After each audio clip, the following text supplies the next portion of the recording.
जय श्री राम, जय श्री महाकाल। एक स्पेशल काइंड ऑफ वीडियो है ये। इसमें मैं क्या करने वाला हूँ, आपको 5 कंपनीज के बारे में बताऊंगा जो कि मिड कैप कैटेगरी में आती है। ये वीडियो बनाने का एक पर्पस है, और ये पर्पस ये है कि ऐसे बहुत सारे लोग हैं जो मुझे कहते हैं कि सर, अगर हमें पोर्टफोलियो बनाना है तो हमें किस तरह से बनाना चाहिए और कहाँ क्या सोच के बनाना चाहिए। मैं आपको इसमें स्टेप बाय स्टेप गाइड करने वाला हूँ और आपको समझाने वाला हूँ कि पोर्टफोलियो को आप अपना स्ट्रॉन्ग पोर्टफोलियो कैसे बनाएंगे और क्या क्या देख कर बनाएंगे। एक सैम्पल पोर्टफोलियो भी मैं आपके सामने प्रेजेंट करूंगा ताकि आपको क्लैरिटी बने कि हमें किस तरह से चीज़ों को देखना चाहिए। बट ये ध्यान रखिएगा, ये कोई बाइंग सेलिंग रिकमेंडेशन नहीं है। इसको बाइंग सेलिंग रिकमेंडेशन के हिसाब से मत देखिए, इसको प्योरली एजुकेशन पर्पस के हिसाब से देखिए और सीखिए कि हमें अपना पोर्टफोलियो बनाने के लिए क्या करना चाहिए, कैसे करना चाहिए। हम बात करते हैं स्टेप बाय स्टेप करके। बट उसके आगे बढ़ने से पहले, अगर आप मेरा एक्सक्लूसिव कंटेंट देखना चाहते हैं जहां पर मैं भरपूर वीडियोस डालता हूं ऑन दैट कॉन्सेप्ट कि आप कमेंट करिए और मैं बनाऊंगा, यू कमेंट आई मेक के बेसिस पे जो काम कर रहा हूँ, आप अगर उसको ज्वाइन करना चाहते हैं इस वीडियो के नीचे ज्वाइन का बटन है, ज्वाइन दबा दीजिए, उस मेंबर का, उस ग्रुप का मेंबर बन जाइए और वहाँ पे कमेंट करिए। आपका ज़रूर एनालिसिस में सामने दूंगा कंपनी का। हम बात करते हैं यहाँ पे स्टेप बाय स्टेप। सबसे पहले आपको देखना पड़ता है इकोनॉमी को। अब इकोनॉमी को देखने के लिए, एज ऑफ नाउ, जब वर्ल्ड में अनरेस्ट चल रहा था तो क्या उस समय मार्केट में एंटर करना चाहिए? क्या सवाल ही नहीं है। क्या अभी मार्केट में एंटर किया जा सकता है? क्या? Depending on certain things. For example, अगर आपको दिख रहा है कि मार्केट में यार कंडीशन अभी गड़बड़ है, तो अभी एंटर करने की ज़रूरत नहीं है। आपको ऐसा लगता है हाँ मार्केट अब थोड़ा स्टेबल हो गया, तो एंटर कर लो। स्टेप 2, सेक्टर सिलेक्ट करना। Selection of sector is one of the most important thing which you need to do in upcoming future. In fact कभी भी आप जाओगे तो selecting of sector is very important. जैसे मैं अभी आपकी बात करूँ तो जो मेरे पसंदीदा सेक्टर्स है उसमें सबसे पहले आता है रिन्यूएबल एनर्जी, दूसरा आता है सेमीकंडक्टर्स, और तीसरा आता है डिफेंस। चौथा मेरे दिमाग में आता है एफएमसीजी। क्यों है ऐसा? क्योंकि डिफेंस, रिन्यूएबल एनर्जी और सेमीकंडक्टर में, तीनों में गवर्नमेंट का इंटरेस्ट है अभी, और ये फ्यूचर के हिसाब से स्कोप इनमें ज़्यादा दिखता है। सर एआई में ज़्यादा दिखता है, बट हम क्या इंडिया में बनाते हैं एआई? आईटी सेक्टर की कितनी हालत टाइट है वो आप जानते नहीं है क्या? तो उसमें आप इन्वेस्ट करके अभी क्या करोगे? हम इन्वेस्ट क्यों करते? ताकि हमारा पैसा ग्रो हो, और इसी सिचुएशन में पैसा ग्रो होने के चांसेस बनेंगे क्या? Answer would be no. तो ये सब चीज़ें ना बहुत छोटे छोटे स्तर पर देखनी पड़ती है, और हमें अपना विजन बहुत लंबा क्रिएट करना पड़ता है। अगर आप वो नहीं कर रहे हो तो क्या मतलब? तो फिर कंपनीज कैसे देखेंगे? तो चलो एक एक करके देखते हैं। अब जैसे यहाँ पे सिलेक्शन में मैं आपको एक सैम्पल पोर्टफोलियो बताता हूँ कैसे बनाते हैं। मैंने डिफेंस की बात करी, तो डिफेंस में मेरे को दिख रहा है कि ओके बहुत सारी कंपनीज है, बट डिफेंस में एक प्रॉब्लम चल रही है। वो प्रॉब्लम ये है कि ऑर्डर्स तो भरपूर गवर्नमेंट दे रही है, बट एग्जीक्यूशन नहीं हो रहा। ये प्रॉब्लम एचएएल के साथ भी आया, ये आप लोगों ने देखी होगी न्यूज़, कि एचएएल के पास भी ऑर्डर्स भरपूर है, गवर्नमेंट भरपूर ऑर्डर्स दे रही है, बट फिर एट दी एंड हो क्या रहा है कि भाई हम वहाँ पर सेटअप नहीं बना पा रहे क्योंकि एग्जीक्यूशन नहीं हो रहा। अब अगर एग्जीक्यूशन नहीं हो रहा तो दिक्कत बढ़ रही है, दिक्कत बढ़ रही है तो वहाँ पे मज़ा नहीं आ रहा। बट भारत इलेक्ट्रॉनिक्स की अगर मैं बात करूँ तो वो एक इलेक्ट्रॉनिक बेस्ड कंपनी है जो कि जो ये रडार और ये सब बनाती है। डिफेंस को पूरी तरह से सपोर्ट कर रही है, डिफेंस को एआई क्रिएटेड कर रही है या एआई सेटअप बना रही है उधर, और at the and system create कर रही है। अब सिस्टम क्रिएट करने के लिए आपको बीईएल देखनी चाहिए। अब सर क्या बीईएल में हम अगर सपोज 10 लाख का पोर्टफोलियो बना रहे तो बीईएल में सीधा 10 लाख डाल दे क्या? फिर रिस्क बढ़ जाएगी। कल गवर्नमेंट का रुझान अगर उस पर नहीं रहा फिर क्या करोगे? तो आपको उसको डाइवर्सिफाई करना पड़ेगा। दूसरा आपको सेक्टर कौन सा अच्छा लगा? Renewable energy.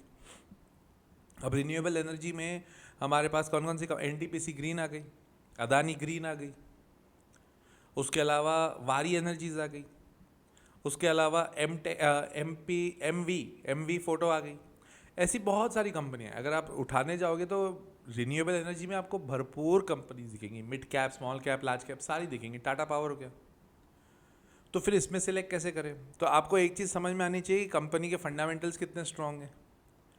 कंपनी क्या फंडामेंटली अच्छा काम कर रही है या नहीं, या उसने सेल्स बढ़ रही है या नहीं, कुछ गड़बड़ तो नहीं है, कुछ न्यूज़ खराब तो नहीं है, मैनेजमेंट तो खराब नहीं है। जैसे सेमीकंडक्टर्स में जाता हूँ मैं, तो सेमीकंडक्टर्स में केन्स टेक्नोलॉजीज दिमाग में आती है। अब केन्स टेक्नोलॉजीज का दिमाग में लगाओगे तो ऑटोमेटिकली तुम्हारे दिमाग में दूसरी चीज़ भी चलनी चाहिए कि केन्स टेक्नोलॉजीज़ को अपन ज़्यादा फोकस करने जाएंगे तो वहाँ पे मैनेजमेंट का इशू है, वहाँ पे न्यूज़ ख़राब चल रही है, बट क्या उतना रिस्क लेना बनता है? मैं ये नहीं कहता कि आपको केन्स लेना है लो, नहीं लेना नहीं लो, आपका डिसीजन है, बट आपको ये लेने से पहले खबर होनी चाहिए, ये लेने से पहले पता होना चाहिए कि केन्स में क्या रिस्क है। स्टॉक मार्केट में सबसे इंपॉर्टेंट चीज़ ही हमें क्लियर होनी चाहिए कि रिस्क क्या है वो पता हो। अगर रिस्क क्या है वो पता है तो दैट्स इट, गेम ओवर, मज़ा आ जाएगा काम करने में। फिर सर पोर्टफोलियो को थोड़ा सेटल करने के लिए तो हमको फिर एफएमसीजी में भी जाना चाहिए, तो एफएमसीजी में मिड कैप जाए कि स्मॉल कैप जाए, आईटीसी ले ले क्या, हिंदुस्तान यूनिलीवर ले ले क्या? तो मैं आपको यहाँ पे 5 कंपनीज देता हूँ जिसको हम थोड़ा सा एनालाइज करते हैं इस वीडियो में। हम सबसे पहले बात करेंगे एफएमसीजी में एलटी फूड्स। आपने दावत के चावल खाए होंगे, मैं उसकी बात कर रहा हूँ। सेकेंड हम लोग बात करेंगे सोलर की, तो सोलर में हम 2 कंपनीज के ऊपर बात करेंगे, वारी एनर्जीज और दूसरा बात करेंगे एमवे फोटो पे। तीसरी हम बात करेंगे, मतलब जो फोर्थ कंपनी लेंगे अपन, केन्स टेक्नोलॉजीज लेते हैं। और फिफ्थ हम लेंगे भारत इलेक्ट्रॉनिक्स। एक एक करके सारे फंडामेंटल्स देखते हैं ताकि आपको क्लियर भी बने और मज़ा भी आए, क्लैरिटी अच्छी होनी चाहिए इसमें। हम सबसे पहले बात करते हैं, क्योंकि एफएमसीजी में मैंने बात करी थी तो वो किसके ऊपर थी, एलटी फूड्स के ऊपर। अब एलटी फूड्स एक ऐसी कंपनी है जिसमें मैं तो काफ़ी टाइम से इन्वेस्टेड था और इन्वेस्टमेंट करने का मेरा उसमें कुछ फंडामेंटल्स भी थे। एक तो ये वाला जो बिज़नेस है, आपने देखा होगा दावत चावल आपको हर जगह दिखेंगे, ठीक है। पहले जब मैंने इन्वेस्ट करता था राइस में, तो राइस में मेरे को एक चीज़ समझ में आती थी, KRBL आता है एक कंपनी, वो KRBL है इंडिया गेट बासमती चावल, वो इंडिया का सबसे बढ़िया बासमती चावल ऐसा माना जाता है। बट दावत ने क्या किया था पिछले 3-4 साल में, अगर आप देखोगे और आप सुपरमार्केट जाते हो तो वहाँ पे आपने देखा होगा कि अगर पहले 10 बैग्स राइस बैग्स अगर पड़े तो पहले 2 राइस बैग्स दावत के होते थे, अब 10 में से 6 राइस बैग्स दावत के होते हैं, अलग अलग प्रोडक्ट्स के। तो दावत ने क्या किया है, पूरा मार्केट कवर करने के लिए अलग अलग जगह सेटअप बना दिया। अब ये ग्लोबल लीडर बन चुका है, वो भी स्पेशलिटी राइस में, और राइस बेस्ड बिजनेस है ये। ग्लोबल एफएमसीजी प्लेयर बन चुके हैं, पहले ये नहीं थे। बासमती का इनका जो सेगमेंट है वो 86% का सेगमेंट है, और ये ऑर्गेनिक फूड्स में भी आ चुके हैं जो 10% का बिजनेस ये लोग करते हैं। और रेडी टू ईट, मैं फ्लाइट में ट्रैवल कर रहा था तो फ्लाइट में भी मेरे को दावत के रेडी टू ईट प्रोडक्ट्स दिखे। तो all these things are good enough. मेरे को अपने को मेन चीज़ जो देखनी चाहिए वो यहाँ से वो क्या है, उसका वैल्यूएशन। अगर आप वैल्यूएशन देखने जाओगे तो एज ऑफ नाउ KRBL से महंगा वैल्यूएशन है। KRBL 8,000 करोड़ की कंपनी है और ये 14,000 करोड़ की कंपनी है। प्राइस अर्निंग रेशियो KRBL का 12 है, इनका 22 है। वहाँ से देखने जाओगे तो महंगी है, बट कुछ चीज़ें प्रीमियम पे लेना ज़रूरी भी होती है। कैसे? KRBL के मैनेजमेंट में कुछ इशू चल रहा था, तो अब वो मैनेजमेंट का इशू देखने के बाद में थोड़ा डर लगता है, जैसे हमें केन्स में डर लगा। बट एफएमसीजी में छोटी कंपनी में अगर सपोज मैनेजमेंट इशू आ रहा है तो वहाँ पे कंपनी ख़त्म भी हो सकती है। मैं ये नहीं कह रहा KRBL ख़त्म हो जाएगी, बट कहीं पे अगर धुआं दिख रहा है तो आग या चिंगारी कुछ तो लगी है ना। हम इनके रिजल्ट्स की बात करते हैं। अब KRBL का रिजल्ट, सॉरी एलटी फूड के रिजल्ट्स की बात करें तो मार्च 26 क्वार्टर से कंपेयर करता हूँ, सेल्स बढ़ी है करीब 30% से, और पहले इनका मार्जिन था 12% का, वो अब गिर के हो गया है 9%। तो ये देखा जाए तो नेगेटिव है, तो रिस्क तो है। अब ये नेगेटिव होने का रीज़न मैनेजमेंट ने क्या दिया है कि भाई अभी जिस हिसाब से वॉर की सिचुएशन भी चल रही है और आगे पीछे जो भी सिचुएशन क्रिएट हो चुकी है, हमें वहाँ पर थोड़ी दिक्कत दिख रही है। उस चक्कर में एफएमसीजी का बिजनेस थोड़ा बहुत हिंडर हुआ है, क्योंकि एक्सपोर्ट में अच्छा काम कर रहे थे। ईयरली अगर आप देखोगे तो ये इन्होंने सेटल किया है, ईयरली 8681 करोड़ की इनकी मार्च 25 की सेल्स थी, जो बढ़ के 11,000 करोड़ के करीब करीब हुई, वो ठीक है। इन ऑल अगर आप देखोगे फंडामेंटल्स, अगर ग्रोथ वाइज देखोगे तो बहुत ज़्यादा स्ट्रॉन्ग आपको नहीं दिखेंगे if you will compare it with KRBL because of obvious reasons. But longer duration के लिए ये कंपनी बढ़िया है, क्योंकि 51% इनका प्रमोटर के पास है। One of my favourite companies, इसमें मेरे को कोई डाउट नहीं है, और मैं ये भरपूर क्लियरली बोलता हूँ। इनफैक्ट जो मेरा कोर्स है द लॉजिकल इन्वेस्टर, उसमें तो हम इसके ऊपर बहुत डिटेल में एनालिसिस भी करते हैं। पूरा का पूरा सेक्टर लेते हैं और सेक्टर को एनालाइज करते हैं और अकॉर्डिंगली फिर डिसीजन लेते हैं। और अगर आप ध्यान से देखोगे तो उसमें मज़ा भी वैसे ही आता है। आप ऐसे आग बंद करके करने लग जाओगे तो कोई मतलब नहीं है। सेक्टर को क्लियर किया, फिर उसमें कंपनीज कौन सी हैं वो देखी।